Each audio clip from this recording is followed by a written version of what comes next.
एक दिन, 1 महीना, 1 साल करते-करते पूरे 12 साल हो गए मेरी शादी को। आज है 9 फरवरी और मेरी शादी को 12 साल पूरे हो गए। आज ही ना मेरे बेटे का एग्ज़ाम भी स्टार्ट हो गया, फाइनल एग्ज़ाम। इसकी वजह से व्लॉग तो शूट कर लिए थे, बस एडिटिंग नहीं कर पाए थे और आज एग्ज़ाम खत्म हो गया है मेरे बेटे का, तो सोचे आज से व्लॉग स्टार्ट करते हैं। तो यहाँ पे हम लोग सुबह उठ के सब लोग रेडी हो गए हैं। बिटिया रानी भी सोई थी तो उनको भी उठा के रेडी-वेडी कर दिए हैं। नहलाया नहीं है क्योंकि थोड़ी तबीयत ठीक नहीं चल रही है हम दोनों माँ-बेटे की, मतलब बेटी की। और बेटा गया था एग्ज़ाम देने, तो हम सोचे चलो सुबह-सुबह निकल आते हैं, थोड़ा-सा मंदिर घूम के आ जाते हैं, मतलब माता के दर्शन कर लेते हैं। एनिवर्सरी है तो मंदिर जाना तो ज़रूरी है। तो यहाँ पे मम्मी हम लोग रेडी हो गए थे। पापा नहीं जा पाए थे क्योंकि पापा चले गए थे शॉप पे, तो ये थोड़ा लेट होता है तो इनको जाने में दिक्कत होता है।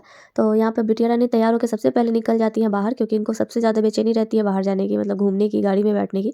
तो यहाँ पे हम लोग गाड़ी-वाड़ी में बैठ गए हैं और पहुँच जाएँगे। यहाँ का हमारे झारखंड में ना रामगढ़ जहाँ हम लोग रहते हैं वहाँ पे एक फ़ेमस मंदिर है टोटी झरना। मतलब बहुत लोग टोटी झरना भी बोलते हैं, बहुत लोग टूटी झरना भी बोलते हैं। तो क्या है ये हमको भी नहीं पता, जो भी होगा आप लोग समझ जाइए जो रामगढ़ से होंगे।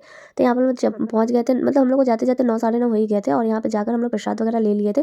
और मंदिर अभी-अभी मतलब ना अभी बहुत कम ही लोग आए थे, उतना मतलब दुकान में बहुत सारे लोगों का तो बोहनी भी नहीं हुआ था। तो जहाँ पे हम लोग प्रसाद-वरसाद लिए उनको पैसा-वैसा दे के और निकल पड़े हम लोग मंदिर के लिए। और यहाँ पे मंदिर जाने में ना बिटिया रानी और उसके पापा सबसे आगे-आगे पहुँचे हुए थे। पिछले शिवरात्रि को हम लोग आए थे इस मंदिर पे, मतलब इतनी लंबी लाइन थी ना कि हम लोग लाइन देख के ही वापस चले गए थे, क्योंकि उस टाइम बिटिया भी मतलब 5-6 महीने की थी और लाइन बहुत ज़्यादा लंबी थी। तो 1 साल से सोचते-सोचते आज हम लोग फिर आए हैं एनिवर्सरी पे। पिछले साल वापस जाते टाइम हम सोचे थे कि बहुत जल्द आएँगे दर्शन करने, लेकिन सोचते-सोचते 1 साल हो गया पता भी नहीं चला।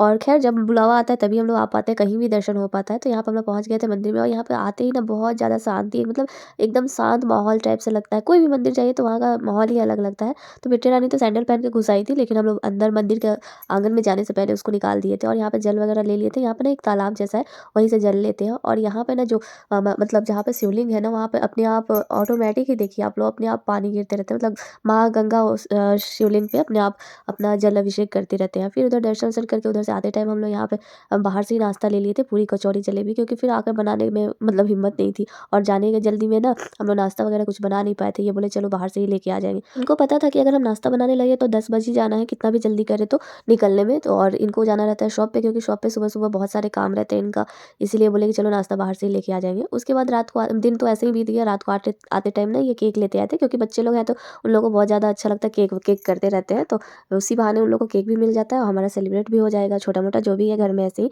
वैसे तो हर साल हम लोग बाहर चले जाते थे रात में खाना खाने के लिए, लेकिन इस बार हम नहीं जा रहे बाबू के एग्ज़ाम की वजह से, क्योंकि हम अगर बाहर खाना खाने चले गए तो 3-4 घंटा मेरा उधर ही बर्बाद हो जाएगा और हम बाबू को पढ़ा नहीं पाएँगे। इसीलिए हम ऐसा कोई प्रोग्राम नहीं किए जिससे कि उसकी पढ़ाई डिस्टर्ब हो। तो बस यहाँ पे घर में ही थोड़ा बहुत खाना बना दिए थे, मतलब बाहर से ही सब्ज़ी मंगा दिए थे, पूरी वगैरह हम घर पे ही कर दिए थे।